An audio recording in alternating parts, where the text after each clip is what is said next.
स्वागत है आप सभी का आइडियल एकेडमी के ऑनलाइन लर्निंग प्लेटफॉर्म पर। दोस्तों, इससे पहले मैंने 1.2 एक्सरसाइज के 2 क्वेश्चन करवा चुके थे और उसके घड़ी को आगे बढ़ाते हुए हम क्वेश्चन नंबर 3 पे जा रहे हैं। क्वेश्चन नंबर 3 में 3 क्वेश्चन हैं और उसको हम एक ही क्वेश्चन करेंगे। कुछ क्वेश्चन आपको भी प्रैक्टिस करना होगा।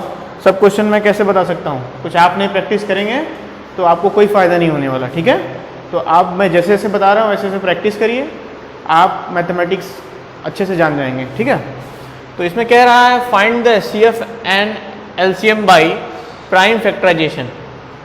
प्राइम फैक्टराइजेशन की टेक्निक को यूज़ करके हमें HCF और LCM निकालना है 8, 9 एंड 25 का। हमको एक साथ निकालना है, अलग अलग करके नहीं निकालना है, ठीक है? तो एक साथ निकालने के लिए पहले क्या करेंगे? पहले सबका LCM निकालेंगे। तो आइए 8 का LCM निकालते हैं। 2 ज़ा 4, 2 ज़ा 2, 2 ज़ा 1। तो 8 को क्या लिख सकते हैं बच्चों? 2 मल्टीप्लाई बाई 2 मल्टीप्लाई बाई 2। फिर आ रहा है 9। 9 को कैसे लिखेंगे? 3 ज़ा 3, 3 ज़ा 1। तो 9 is equals to 3 multiply by 3 multiply by. एक चीज़ और, यहाँ पे आप 1 भी लिख सकते हैं सबके में, चाहें तो लिख सकते हैं। फिर ये है 25 का LCM निकालिए। 5 ज़ा 5, 5 ज़ा 1। 25 का LCM कितना आ गया? 25 को हम कैसे एक्सप्रेस करेंगे? 5 मल्टीप्लाई बाई 5 मल्टीप्लाई बाई 5। अब बच्चों ध्यान से देखिए, हमें निकालना है HCF पहले। कहाँ है ना पहले HCF? तो HCF बोला है, ये पहले ही पूछ सकता है, बाद में पूछ सकता है, ऐसा कोई जरूरी नहीं है। आपको जैसे निकालना है वैसे निकालिए। तो HCF कह रहा है, तो HCF कैसे निकालेंगे? HCF of 8, 9 and 25 is equals to, HCF का मतलब होता है हाईएस्ट कॉमन फैक्टर। तो हाईएस्ट कॉमन फैक्टर का मतलब क्या हुआ? मतलब कुछ भी ग्रुपिंग हो उसमें सबसे अधिक से, मतलब ऐसा कौन सा छोटा नंबर है जो हम कॉमन कर सकते हैं। हाईएस्ट का मतलब ये मत समझिए कि हम ये पूरा नंबर ही कॉमन कर लेंगे। ऐसा कौन सा बड़ा नंबर है जो सब में आ रहा है, ऐसा हमको करना है। हाईएस्ट का मतलब हो गया कि आप उस नंबर को कॉमन ले लेंगे जो तीनों में आ रहा है, ठीक है? तीनों में कौन आ रहा है? 2 इसमें आ रहा है, इसमें 2 कहीं आ रहा है? नहीं आ रहा है। इसमें कहीं आ रहा है? नहीं आ रहा है। इसमें 3 आ रहा है, इसमें कहीं 3 आ रहा है? नहीं आ रहा है। इसमें 3 आ रहा है? नहीं आ रहा है। 5 इसमें आ रहा है, 5 इसमें आ रहा है? नहीं आ रहा है। इसमें आ रहा है? नहीं आ रहा है। 1 इसमें आ रहा है? जी हाँ आ रहा है। इसमें आ रहा है? जी हाँ आ रहा है। इसमें आ रहा है? जी हाँ आ रहा है। तो HCF कितना हो जाएगा? 1, ठीक है? उसके बाद LCM निकालते हैं। LCM ऑफ 8, 9 एंड 25, इसको सॉल्व करेंगे। तो LCM का मतलब होता है छोटा से छोटा हम सब कुछ कॉमन ले लेंगे, सब में से छोटी से छोटी चीज को हम कॉमन ले लेंगे। लोएस्ट कॉमन फैक्टर सब ले लेंगे, लोएस्ट कॉमन मल्टीप्लायर, ठीक है? मल्टीपल, ये आप याद रखिए। LCM का मतलब होता है लोएस्ट कॉमन मल्टीपल, ठीक है? उसी तरीके से HCF का मतलब होता है हाईएस्ट कॉमन फैक्टर। वो फैक्टर होता है और ये मल्टीपल है, ठीक है? और ये यहाँ पर क्या हो जाएगा? अब देखिए इसमें सब कम से कम क्या ले सकते हैं जो इसका मल्टीपल बना सकते हैं इस सब पूरे नंबर का? तो ये पूरा ये नंबर ले सकते हैं, पूरा ये नंबर भी ले सकते हैं और पूरा ये नंबर सब ले सकते हैं। 2 मल्टीप्लाई बाई 2 मल्टीप्लाई बाई 2 पूरा लेंगे। 3 मल्टीप्लाई बाई 3 मल्टीप्लाई बाई 3 पूरा लेंगे। 5 मल्टीप्लाई बाई 5 पूरा लेंगे, ठीक है? तो कितना हो जाएगा? ये 8 हो जाएगा, ये 9 हो जाएगा, ये 25 हो जाएगा, ठीक है? 25 8 जा 200, 200 मल्टीप्लाई बाई 9 करिए, 1800। This is. तो बच्चों आइए अगले क्वेश्चन को सॉल्व करते हैं। अगला क्वेश्चन कह रहा है, क्वेश्चन नंबर 4 है, given that HCF of 306 and 657 is equals to 9. Find क्या फाइंड करना है? एलसीएम ऑफ 306 एंड 657, ठीक है। तो अभी अभी मैंने पिछले वीडियो में एक फॉर्मूला डिस्कस किया था आप लोगों से, वो क्या था? वो था LCM multiply by HCF is equals to product of two numbers. मैंने अभी पिछले वीडियो में ये इस पे एक क्वेश्चन भी कराया था, तो ये अभी हमने डिस्कस किया हुआ है, ठीक है। इसी फॉर्मूले का इस्तेमाल करते हुए हम एलसीएम निकालेंगे, ठीक है। आइए देखते हैं, एलसीएम निकालिए। एलसीएम, अब यहां पर देखिए एलसीएम मल्टीप्लाई बाय एचसीएफ है, तो एचसीएफ कैसे मल्टीप्लाई है? इक्वेशन के इस तरफ इसको लेके जाना चाहें तो इसमें डिवाइड हो जाएगा, क्योंकि यहां पे मल्टीप्लाई है लेफ्ट हैंड साइड में, तो यहां पर हो जाएगा product of two numbers divided by HCF.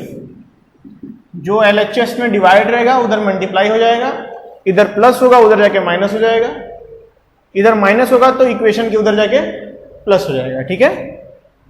Product of two number, दोनों नंबर का हमको प्रोडक्ट करना पड़ेगा। नंबर तो यही है ना, ये और ये, तो आइए पहले प्रोडक्ट करिए।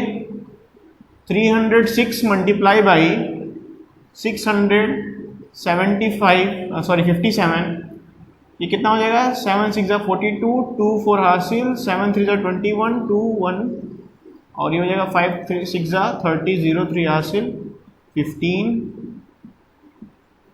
6 6 36, 18, ये हो जाएगा 2 4 9 10, 1 हासिल, 7 1 8 3, 11 1 हासिल, 0 1 हासिल, 2।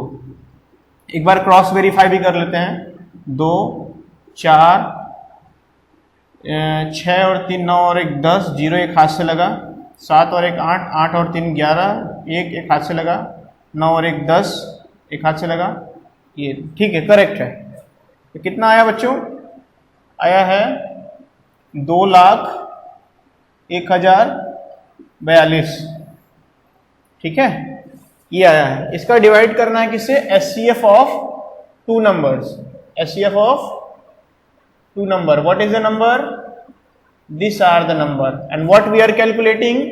We are calculating LCM of 306 and 65। ये इक्वेशन के पहले रहेगा और ये इस तरफ के बाद रहेगा, ठीक है। तो आप इसको सॉल्व करिए। एचसीएफ कितना आया है? 9 आया है। कितना आया है? 9। अब इसमें आप डिवाइड कर दीजिए, इसमें आप 9 का डिवाइड करिए। 9 2 ज़ा 18, फिर 2 ज़ा 18, फिर 3 ज़ा 27,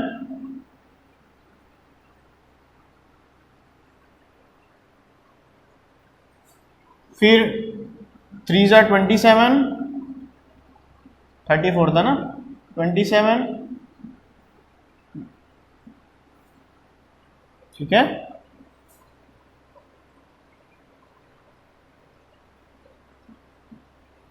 यहां तक हो गया था। फिर आया है 72, 8 ज़ा 72, तो कितना आंसर आया?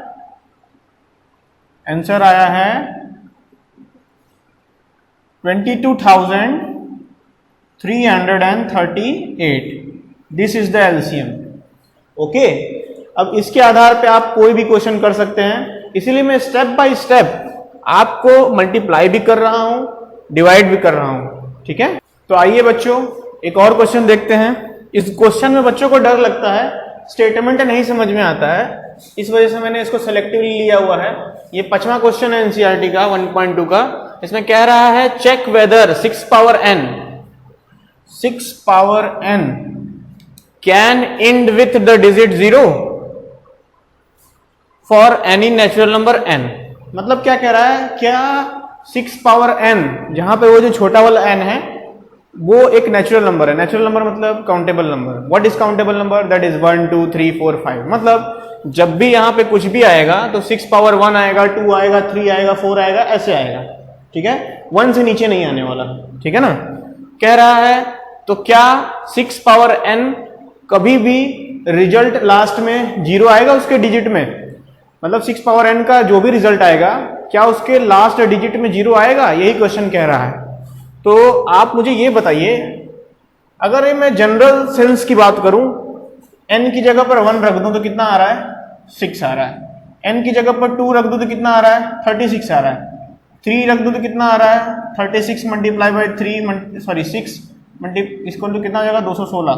ठीक है, तो बच्चों आप इसमें ये देखिए, हमेशा 6 6 6 ऐसे ही करके आ रहा है। ठीक है ना, ये कभी भी 0 नहीं आ सकता लास्ट में। कैसे नहीं आ सकता? उसका भी आपको मैं प्रूफ दे रहा हूं। आइए समझते हैं इसका जनरल सॉल्यूशन क्या होगा। तो आप इसका जनरल सॉल्यूशन ऐसे लिखेंगे कि कोई भी संख्या अगर लास्ट में 0 आता है, कोई भी नंबर लिखेंगे, if any number ends with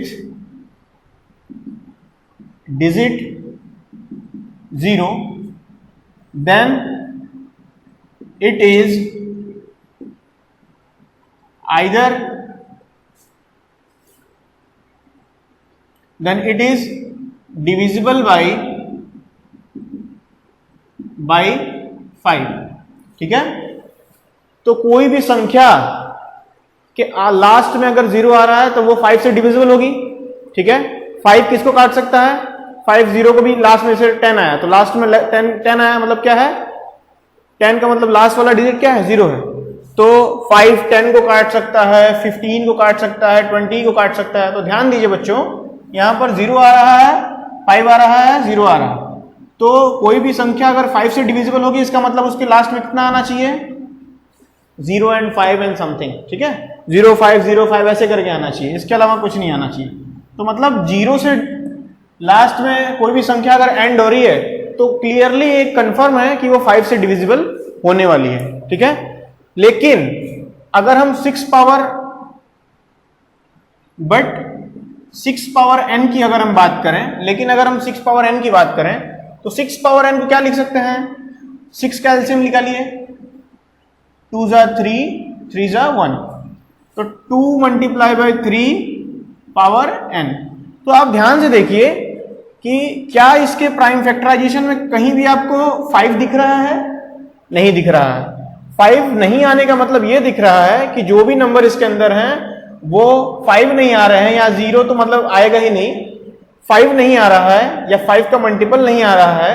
इसका मतलब क्या है? ये वाली संख्या ये 5 से डिविजिबल नहीं है, 5 से डिविजिबल नहीं है। ठीक है, तो आप लिखेंगे इसलिए बट ये इज इक्वल्स टू, मतलब 6 power n is equals to 3 into 3 power n and the prime factors are 2 and 3, 2 और 3 है, एंड नॉट 5 नहीं है। इसलिए 6 power n is not divisible by 5, hence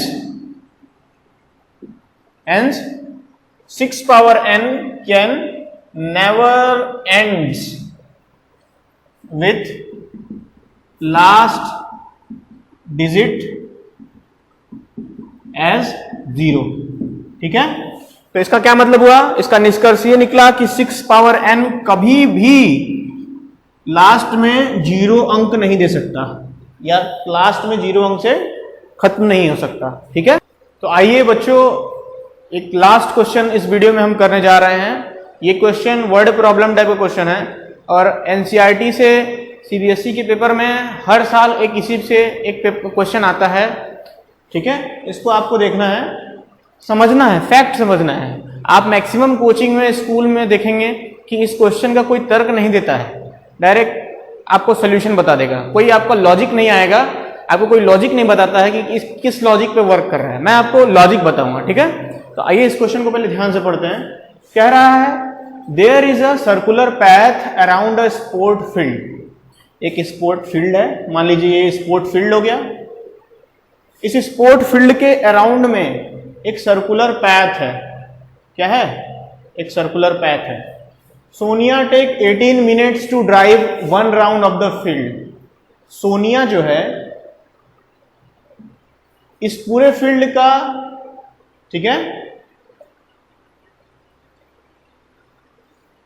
जो चक्कर लगाती है, ठीक है, वो कितने मिनट में चक्कर लगाती है? 18 मिनट में लगाती है। कितने मिनट में लगाती है? 18 मिनट में। While Ravi takes 12 minute for the same. और उसी का चक्कर लगाने के लिए रवि कितना लेता है?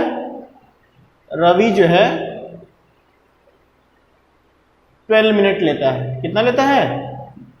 12 मिनट लेता है। कह रहा है कि suppose both start at the same point. मान लीजिए दोनों किसी एक पॉइंट से स्टार्ट करते हैं, इस पॉइंट से। मान लो ये पॉइंट ए है, यहीं से रवि भी चलता है, यहीं से सोनिया भी चलती है, ठीक है। फिर कह रहा है मतलब यही पैथ पे घूमना है, फील्ड कह रहा है, ठीक है। फील्ड हमारा एक्चुअल ये है, लेकिन फील्ड पे तो घूमेंगे नहीं, हम ट्रैक पे ही घूमेंगे। तो हम अंडरस्टूड बात है कि हम ट्रैक पे घूमेंगे, ठीक है, सर्कुलर पैथ पे घूमेंगे, ठीक है। उसके बाद कह रहा है कि दोनों ही सेम डायरेक्शन में चलती हैं, सेम पॉइंट से। और फिर कह रहा है कि after how many minutes they will meet again. वे पुनः वापस से मिलेंगे। अब जाहिर सी बात है दोनों का मिनट अलग अलग है, मतलब दोनों ही अलग अलग जो है मिनट में चक्कर काट लेते हैं। तो आप ये समझ सकते हैं किसी एक की वेलोसिटी कम होगी, किसी एक की वेलोसिटी ज्यादा होगी। वेलोसिटी मतलब स्पीड ही समझिए इस समय। अभी बहुत ज्यादा वेलोसिटी और स्पीड के बारे में डिफरेंस मैं किसी एक वीडियो में बताऊंगा। अभी आप ये समझिए कि 18 मिनट लगा है सोनिया को, ठीक है, और रवि को मिला है 12 मिनट इसमें एक चक्कर लगाने में। तो आप समय जिसका ज्यादा होगा उसकी स्पीड कम रही होगी, तो इसकी स्पीड कम है। इसका समय कम लगा है तो स्पीड ज्यादा रही होगी, इसलिए इसका समय कम लगा है तो स्पीड ज्यादा होगी।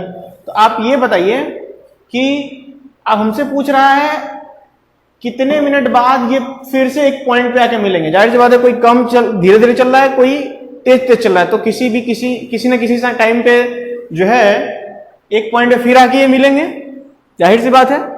तो ये बताइए इसका लॉजिक आपको मैं ऐसे समझा सकता हूं। मान लीजिए 2 नंबर है, ठीक है, मान लीजिए 2 नंबर है 2 और 3। 2 और 3 का अगर मैं एलसीएम लूंगा तो क्या आएगा? 2 और 3 का अगर मैं एलसीएम लूंगा तो कितना आएगा? 2 3 जा 6। कितना आ रहा है? 6। इनका एलसीएम कितना आ रहा है? 6। अब आप ध्यान से देखिए, इस 6 में से मैं 2 भी निकाल सकता हूं और 3 भी निकाल सकता हूं। मतलब इस 6 में से मैं फिर से अगेन 2 भी निकाल सकता हूं और 3 भी निकाल सकता हूं। वही इस क्वेश्चन में डिमांड है कि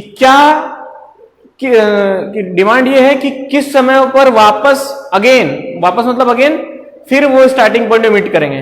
तो यहां पर देखिए फिर से वो नंबर इसके अंदर से रिट्राइव हो सकता है। क्या किए हैं? एलसीएम किए हैं। क्या किए हैं? एलसीएम किए हैं। तो बच्चों यही इसका लॉजिक था, मैं यही लॉजिक समझाना चाहता था। तो इसका आंसर कैसे निकालेंगे? LCM of 18 minute and 12 minute. तो 18 और 12 का एलसीएम निकालिए। 18 एंड 12 का एलसीएम 2 जा 9, 6, 2 जा 9, 3, 3 जा 3, 1, 3 जा 1, 1, 3 3 जा 9, 9 2 जा 18, 18 2 जा 36। एलसीएम कितना आ गया? 36 मिनट। मतलब 36 मिनट के बाद वे फिर एक इनिशियल पॉइंट पे आएंगे किसी न किसी माध्यम से, ठीक है। आप इसमें भी देख सकते हैं 36 के अंदर 18 भी छुपा हुआ है और 12 भी छुपा हुआ है। कैसे? 36 is equals to 18 multiply by 2। 18 भी छुपा हुआ है और 12 कैसे निकालेंगे? 12 भी निकाल सकते हैं। 36 is equals to 12 multiply by 3।